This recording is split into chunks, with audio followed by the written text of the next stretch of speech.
Do your putts look like this, or like this, or even like this, but you want them to look like this and this? Or how about one of these? Then you're at the right place. Come with me. Come on.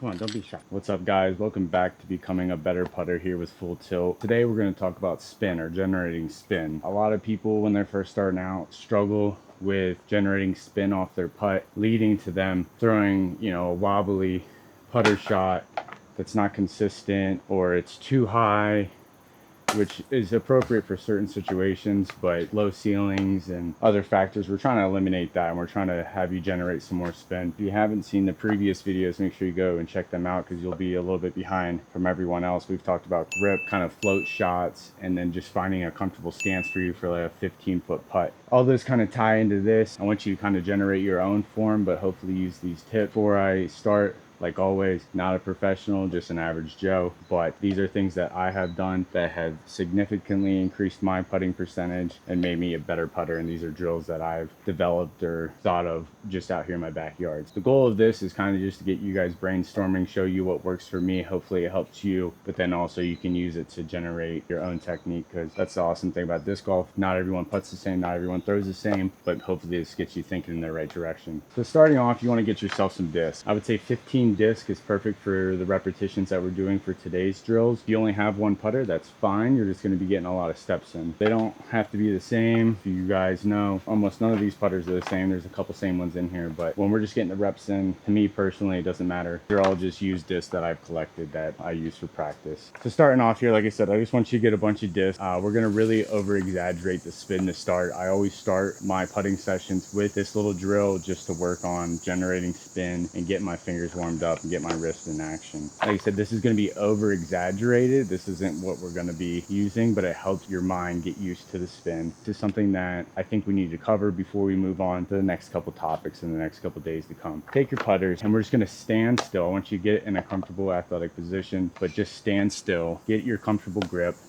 and I just want you to over exaggerate the spin. Just get used to generating a lot of spin. It doesn't matter if they go in or out. You just don't want to use your legs right now. We're just all wrist. And as you get warmed up, you can pick it up.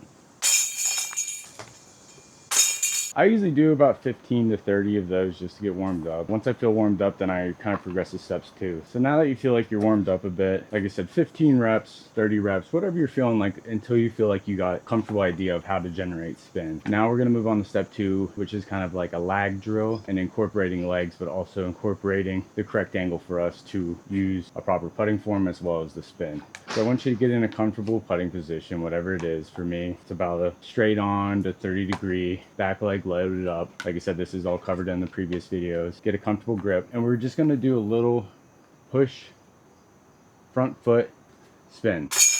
I know that sounds stupid, but I'll explain why. So ready, putting stance, load back, push forward foot, spin. Once again, boom, boom, boom. Same thing, do about 15 to 30 reps, whatever you feel comfortable in doing. If you feel like you have it and you want to progress to step 3, if you feel like you're struggling, just repeat these steps. So we're going to move on to step 3, which is about the final step. Now that you have step 1 and step 2 down of generating the spin, we can put it all together now. So same thing as step 2, we want to get in a nice comfortable putting position. So we're going to load back, push, and generate spin. And we're shaking hands with the basket, and you'll see as you start putting this all together, the amount of speed you can generate and keep it straight is significantly better than what you were doing before with a. So same thing, 15 to 30 reps. I swear, every time I film one of these, there's an airplane going over my house or something. I feel like you finally start understanding the spin, and you can kind of get creative with it, which we'll go over in a couple videos. But if you're feeling eager, you see, I kind of released that on Annie, a little bit softer. It's still just spin. The last thing I want to cover before I go is the push-off. Now, why did we do the delay drill in the beginning? Well, here's why. For me, if I try to push off as I'm throwing, right? I'm going to do it here. It causes me to come off angle. So by telling myself, so this is what I do before every putt. I get in my position, and I go, ready? Push. I tell myself, push. Push. If I don't tell myself that, it's a timing thing, right? I want to release it on the front of my foot, right? I don't want to release back here. It's going to cause too many variables. We want the least amount of variables when we're putting. So tell yourself that, right? Get in position, nice and athletic, back leg loaded. Don't rock, nice and slow in, push.